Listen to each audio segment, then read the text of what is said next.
second.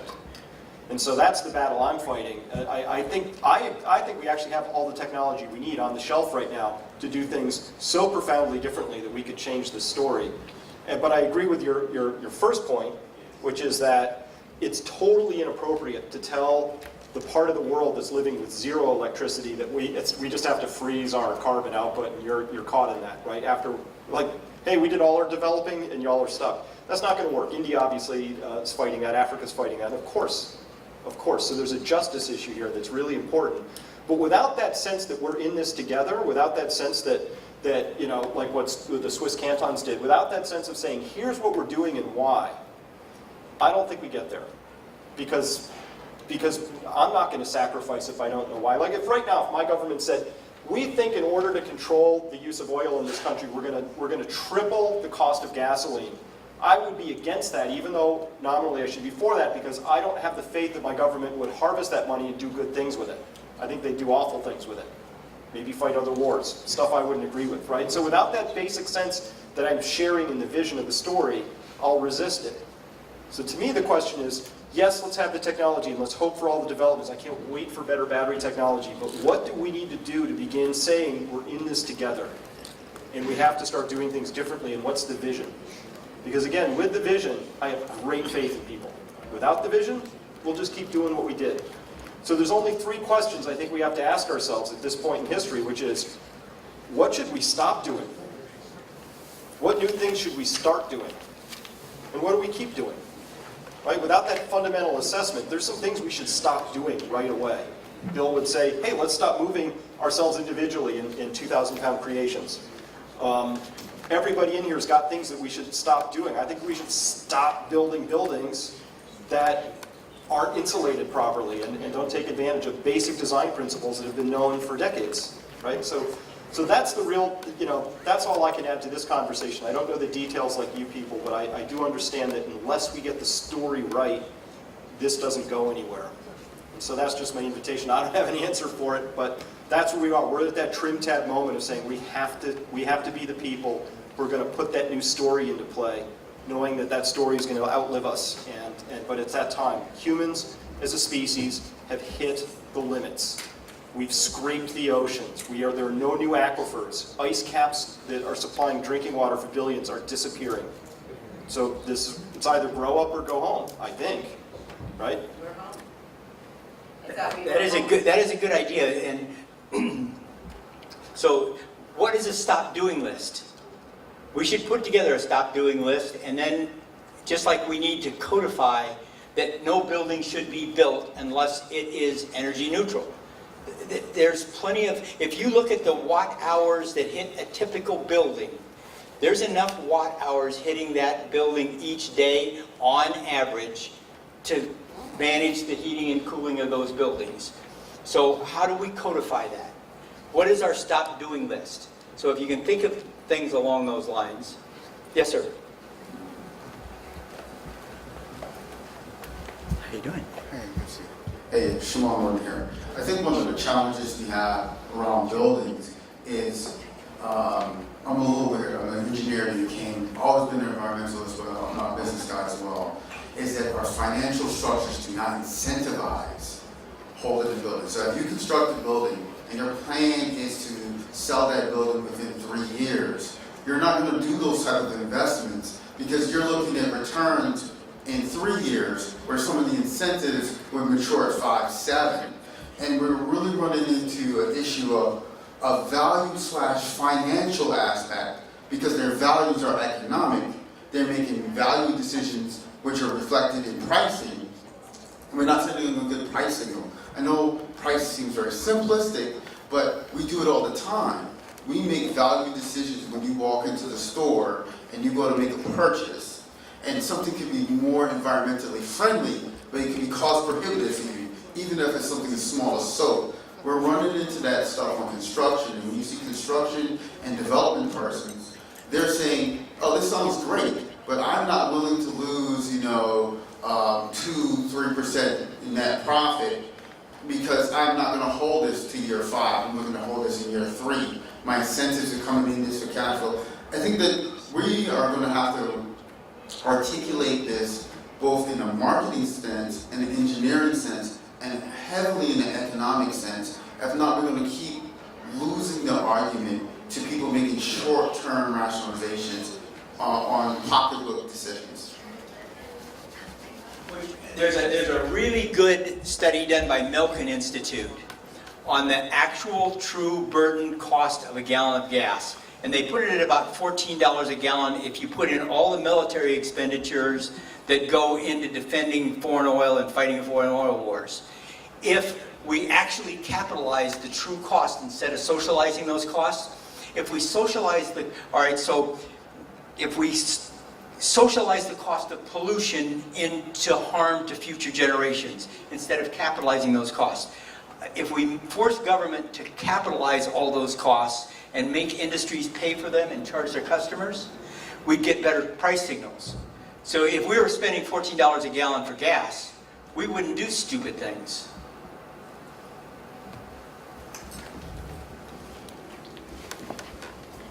Yeah, let me build on your comment because it was very good. I think one of the issues we're not, well, there's two issues. The one you just spoke to, which is we need to shift our accounting to more accurately track the cost, the real cost. But the second is we need to structure the energy availability to the consumer so that it fits the consumer. If we didn't have mortgage loans, nobody would own a house. But we push it out 30 years because that's expected return. An energy investment, which lasts a very, very long time in comparison to other consumer things, needs to have appropriate banking financing that works with that so that it becomes affordable to the consumer. And that was your point in sub-Saharan Africa. If the government could help support that, then people would do the right thing. Because renewable energy, it lasts a very long time, so its return on investment from a financial perspective is substantially lower, yet we're letting the pricing stand in our way.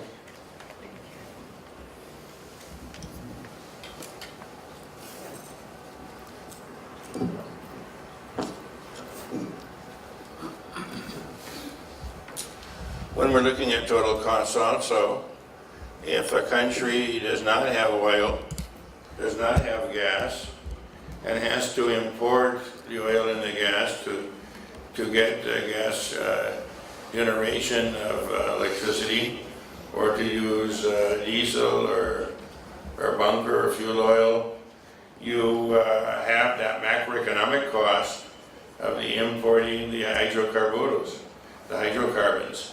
And that can be massive for a society, for small, poor, highly dependent societies. The import of oil, of crude or derivatives, is a major component of their balance of exchange. So really there you have macroeconomic factors that can be factored in also. So for the producer, there's a cost, but there's a societal cost also that has to do with the opportunity cost of how you're using the foreign exchange. Are you using the foreign exchange to bring in hydrocarbons unnecessarily when you have water, you have sunshine, you have wind, you have biomass that could replace that and use that foreign exchange for medicine, for foodstuffs, for other social needs? Then I think that a very good line of analysis that's emerging from this conversation is how different the developing countries are as compared to the developed countries. So, for example, in Nicaragua, you might think, well, Nicaragua is modernizing quite rapidly with its renewable energy. 48% of the energy on a given day is firewood. People cook on firewood, and not only in the countryside, in the capital too. There's a major flow of firewood in from neighboring areas for the cooking. And as we know, that has public health problems also. So affordable means of household energy to replace that firewood, which would also reduce pressure on the natural forest. If you get either energy forestry going or other forms of combustion for cooking and for other household purposes. I would like to mention something on the indigenous side. Our experience has been that the most important thing is that the indigenous people begin to control their own lives. So in Nicaragua, we have 2 autonomous regions, the North Caribbean Autonomous Region, the Southern Caribbean Autonomous Region, that are elected, but which guarantee ethnic representation of the indigenous peoples. And most importantly, the land law was implemented by this government of Daniel Ortega Saavedra. So the indigenous and Afro-descendant lands were demarcated and given title to. So really President Ortega says we're not giving them anything, and that land was theirs before Columbus arrived in the Americas. This is their ancestral land, but that title is very important because of the incursions of colonists, so they have a better legal defense. But then also, for each title, the titles are communal. For an indigenous or Afro-descendant community, they make decisions, and those decisions are on what projects can be undertaken in that territory, if they want those projects or not, and they have to participate in the benefits of those projects. So they have power over their own land, over their own resources, and the regional autonomous government also has to give its okay for something to happen in that region. So that's been our experience, and that has been extremely important in forestry, since most of the forests are in those regions, and community forestry has been highly effective. For example, forest fires have been reduced by over 90%. That might seem almost impossible, but the secret formula is peer pressure. Why has it gone down over 90%? Because a major cause of forest fires in Central America, as it is in Southeast Asia, is the slash and burn agriculture. Are the farmers burning off their fields, and then that propagates further on, and the forest catches fire. So when you have peer pressure not to burn, then you can put under control the forest fires, because the slash and burn fires don't appear when there's peer pressure in each community not to become involved in that. And the reason why that peer pressure becomes so effective is because there's community forestry. The community has a stake in the forest and has tasks to fulfill in the forest. Thank you. Thank you for that. So a theme emerging here is several themes. One is the incentives, right? Incentives are everything. Peer pressure being a form of incentive. So hearing about how the incentives were misaligned in the building business, right? So there's this disintermediation between the builder, the financier, the purchaser, and the lessor potentially. There's like 4 parties involved in a building. And each of them wants to have the cheapest outcome for themselves and the best return. So nobody's looking out for the long term, potentially, right? And then the second theme is around the metrics. What are the measurements?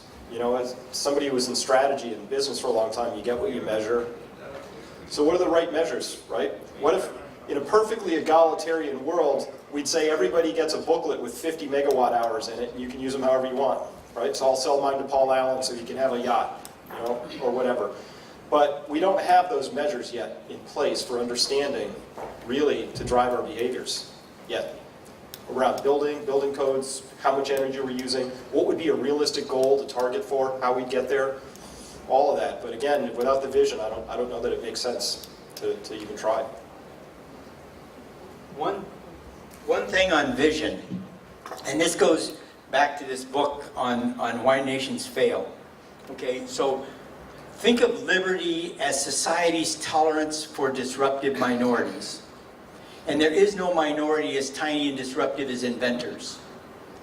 But it takes time for invention to be produced. And then there's another really good book, The Wisdom of Crowds. So the aggregated wisdom of all of us, each acting in our own self-interest, is wiser than the wisest of us at choosing between choices. So you combine the liberty of inventors to create choices and the wisdom of the many to sort between those choices, and the combination of those creates this enormous dynamic of the general welfare. And so I highly recommend that book, Why Nations Fail. And the book, The Wisdom of Crowds, is really excellent. And the author of that book is, one of them is Darren Acemoglu, and I did a podcast with him just a month and a half ago, so you can find that at my website at Peak Prosperity if you want to listen to him talk about that book. It's a great book. It is just a brilliant book. It absolutely lays out why we have poverty, and it is extractive institutions. And so every time you see extractive industries, they are net negative on society. Wow, this is a lot. This is a pretty cool list. Okay, so here's what we've got right now. Altruism, regulation, fund, profit, incentives, predictability, concessions, power purchase agreements, watts per square meter, appeal, vision, culture, inclusive institutions, driving out extractive institutions, liberty, scalable, distributed and collaborative, price signals, ROI based upon long-term value, assess foreign exchange losses, autonomy and land title, peer pressure, and metrics. Can I request that we specifically write indigenous peoples there along with culture? Because I think that they do go hand in hand, but they are separate elements that should be addressed appropriately. Okay. Yeah, I think part of this idea about modeling is really important to capture, because we have to understand energy not as electricity, but energy is something that runs throughout all systems on the planet, right? And we're basically captured within a more or less fixed system, except for the sun that's supplying us this energy, right? And that energy can upcycle into living systems, which is really cool, which is why we're all here. So we can thank whoever for that.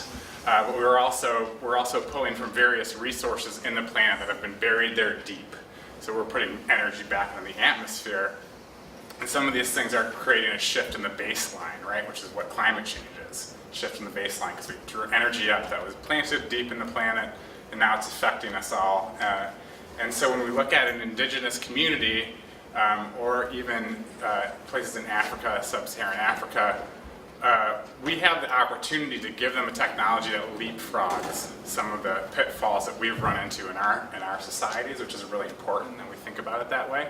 But also remember that all those living systems, so this idea of forestry is really critical, because we're borrowing that forest right from Nicaragua right now to pay for all of the carbon that we've put in the atmosphere.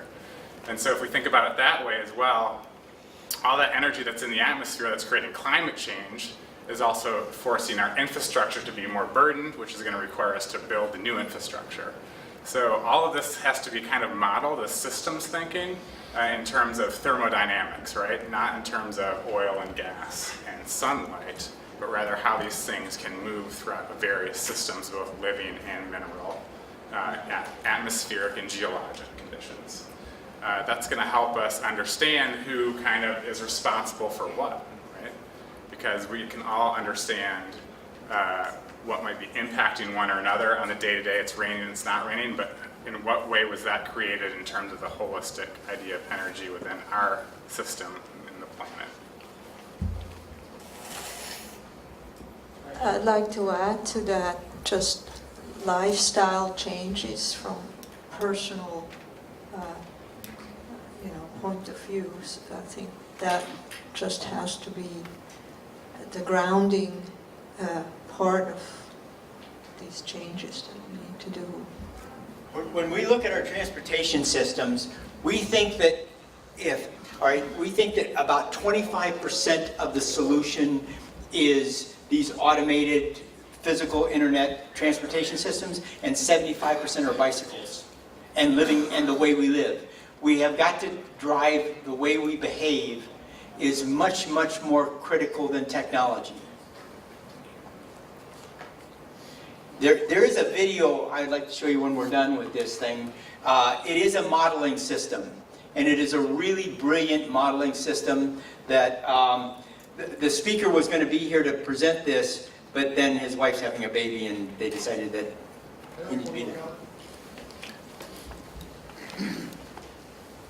I think one of the important issues when we're talking about energy is it's an implicit assumption we make. It's been a little more explicit here, but there's a difference between electrical energy and all energy, speaking to the thermodynamics question. Ground source geothermal generates heating and cooling energy, but it doesn't generate electricity. We disregard that completely, and yet it's at least a third of our entire energy usage on the planet, and closer to half. And if you're using solar electric, you're lucky to get 16%. If you're doing Right. solar thermal, you can get it up into 60 to 80%. Right. But geothermal is something we just are highly underestimating, mostly because it's not caught up with the big energy companies. Right. It's small companies that do it, but it can scale. People think it cannot scale, but if you can convert in an industrialized area, a geothermal union worker can convert into a geothermal. Natural gas worker can be reskilled as a geothermal worker in 30 days per the unions. We've met with the unions, it works that fast. And that could be a big, we can, within 10 years, we can make a huge dent in our requirement to go just by using geothermal. Because we can scale, that'll scale very rapidly. And it's a ton of jobs. So I just keep this. Yeah, here, that's a really critical point here, and it's something that gets over-glossed a lot, and I read articles that have this in the headline. You know, Germany, 100% of power generated by renewables. Like, no, 100% of their electricity was generated by renewables, not power. Power is a much broader term. And so what I'm really talking about with the oil story in particular is a liquid fuels problem that we can't solve with geothermal and we can't solve with wind, because 98% of everything that goes from A to B today does so because of petroleum. And we have, you know, if stuff doesn't move, we have a transportation problem, we have a much bigger problem. So we have to be clear to say electricity when we mean electricity, and heating when we mean heating, and petroleum when we mean petroleum, because they're not interchangeable, right? They're just not. So when Hillary Clinton said, hey, we're totally free from Saudi Arabia because we are now an energy independent nation, is flat wrong, because we don't import energy from Saudi Arabia. We import oil, and we still import 7 million barrels a day. That's just how that is. On an energy basis, totally right. If you cooked them all into BTUs, you know, it sort of looks like it sums out to energy independence, but that's not even remotely right, because these are not fungible things. It's like saying I'm going to trade dollars for cans of corn and batteries. They're just different things, right? So it's a really important point to keep in mind when we're talking about this. And the mass and momentum of any change in this industry is not measured in days. It's measured in years or decades. It is. So anytime they say, we've got lots of proven reserves, well, if you can fill your tank of gas with a proven reserve, great. But if you have to get it from a gas station, all those logistics that have to go in place have to be there years ahead of when you wanted to fill up your tank. And that means the capital had to be there. And when frackers are bankrupt, you're not going to see frackers come back anytime soon. I have a quick question or a thought. We're talking about different forms of energy. I'm going to go to some of the things that were said here. What about what we can do to reduce the amount of energy we need to supply? So, for example, we know that by growing, trees, plants, covering our cities in green roofs, living walls, that we can reduce the temperature across the city. We can keep it warmer in the winter. So this is a way that we can reduce our peak demand. It's not the panacea. It's certainly not, but there are ways that we can do things that can start to make an impact on how much we need for electricity or for heat. So my question is, how do we, you asked earlier, what do we keep, what do we get rid of, and where do we go? What's the next step? So I'm questioning, in that list, how do we put a value to those things? So I'll leave that open for your discussion. All right, and so I'm a technologist, and I look at all this stuff from a technology point of view. but technology is not going to save us. If we're going to exercise the self-discipline to be energy self-reliance, self-reliance starts with the self. So planting gardens, in my view, is the only technology that we can implement on a big enough scale, fast enough to keep oil famines from, I will show you a graph later on Syria and the collapse of their oil infrastructure. They still got lots of oil, but the oil supply chain is long and fragile. And when it hit a certain point, it collapsed.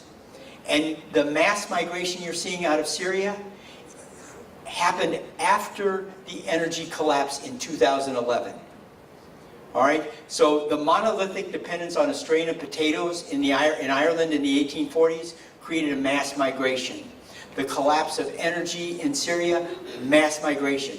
We are going to look at mass migrations so long as we keep depending on incredibly long and fragile supply chains.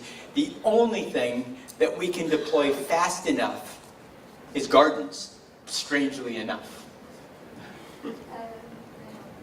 But there is also, like I said before, building, and we're actually making good progress in the United States with building new buildings that are much more energy efficient.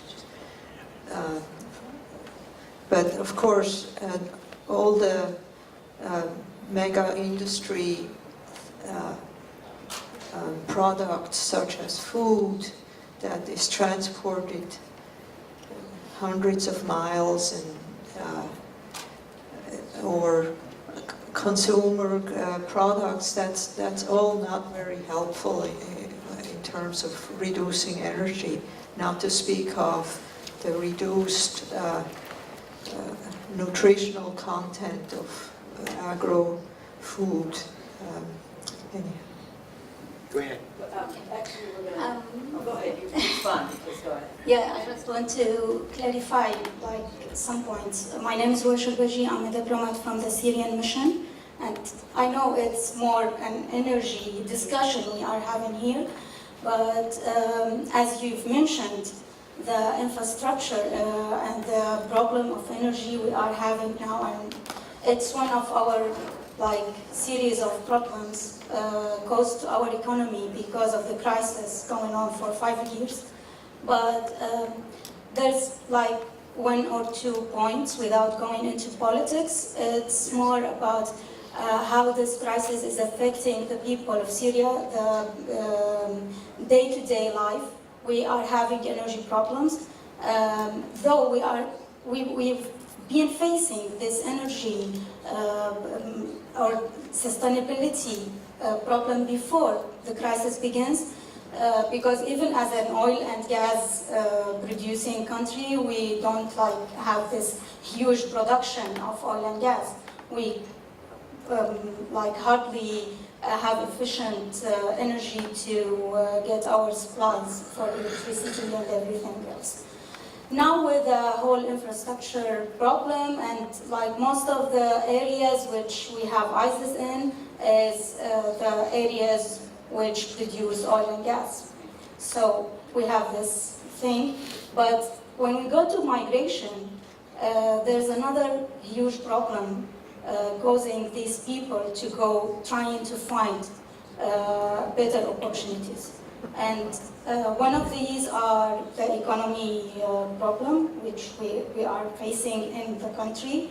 And one of the main causes of this economy problem is the sanctions, because the United States, Europe, and a lot of other countries decided to put sanctions. And they say it's against the government, but it's not against the government. It's affecting the people. It's affecting the whole, you can go from the child who has to get his vaccines and get above to the people who are doing business, to entrepreneurs, to people who are trying to transfer money from country to another country. It's a whole range of people who were affecting Our this. involvement in regime change, to me, is absolutely I know it's not the place for politics. I don't want to go there, but it's when we want to mention like the problem we are facing now. Now, as a Syrian, I will ask like the UN and the other countries to start thinking about how we can rehabilitate the infrastructure, which is already like have destroyed. How we can start again thinking and beginning to really implement projects of hydro energy, renewable energy sources. We have this problem with the whole range, oil, gas, and electricity, and even with some of the infrastructure for the water resources, the drinkable water and the water for like the agricultural and every other sectors. So without going into politics, I'm here just like discussing energy problems, but when we have to talk about Syria, we have to see that sometimes this politics is affecting the day-to-day life of the people and the demands of the people, which is basically the same. That if I'm living here, residing in the US, I will be needing the same energy resources as if I'm in Syria or in Africa or in India. So as a human being, I'm talking about this like economic and energy stuff. All right, and Thank you so much. here's the graph on Syria oil production. So you can see the consequences of the sanctions and these other events. It collapsed. And you can't have 22 million people and suddenly have their entire energy system collapse underneath of them. It just creates a human disaster. So that's,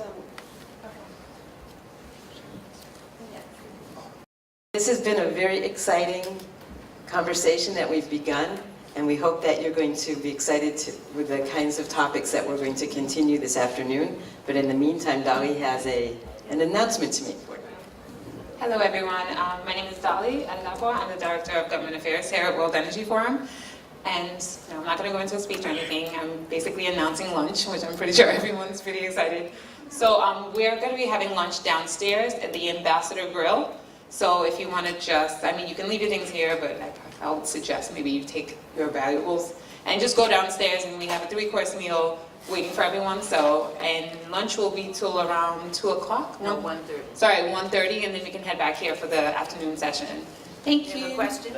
Oh, is there a question? Yes. Yes, actually, I was wondering before we stop if I could ask one more question. Okay.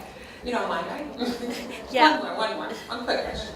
This is a really great session. Thank you very much. Something I never, Sorry, we can't hear you. I'll be loud. Something I never hear addressed is that the biggest single carbon perpetrator, if you want to put it that way, in footprint terms is the US military combined with NATO. And how do you convince average people to sacrifice when you have the biggest, by far, I don't know, 10 times, 100 times more than the average individual with the military? My dear, thank you very much. Okay? So this is one of my pet things that I'm, as a West Point grad and an infantry veteran, I'm pushing I would love to see this conference issue 2 things: that every government in the world should require their military to add sustainability to their principles of war and inclusive institutions, and call on President Obama to order the U.S. military to cut its use of oil to within U.S. domestic production. That's a 48% cut. And that would be brutally hard for the military to do, but the military has the quality of leadership to make that happen. And so, if you want, I've got a paper on this called Illicit Energy. So illicit energy is dependence on energy outside of self-reliance. And federal support for foreign oil exactly rebuilds the path to war of federal support for slavery. Okay? You cannot depend on energy outside of self-reliance and have a strong national defense. So President Obama can do this without having, and the US military is the single largest consumer of petroleum products in the world. If they cut their use 48%, it would have a dramatic effect on the entire petroleum structures in the world. Your point is great. Let's continue at lunch. Oh, and I had a, one other thing, there's the Progress Solar is that science has a balance sheet here. There's positive elements and negative elements coming out of science and technology. For example, for me, it was a revelation that the cell phones are such a significant part of energy consumption. And then we put so many applications on them that the most advanced models start to blow up and burn. So there's limits to that too. But it's a mixed bag. And this is linked to something that I think is extremely dangerous and extremely prevalent, which is scientificism, is what they call it, which is the belief that no matter how much we screw up the planet, science and technology will always save us. That is dangerous. And it's dangerous because it's widespread belief amongst the population. Thank you. Thank you.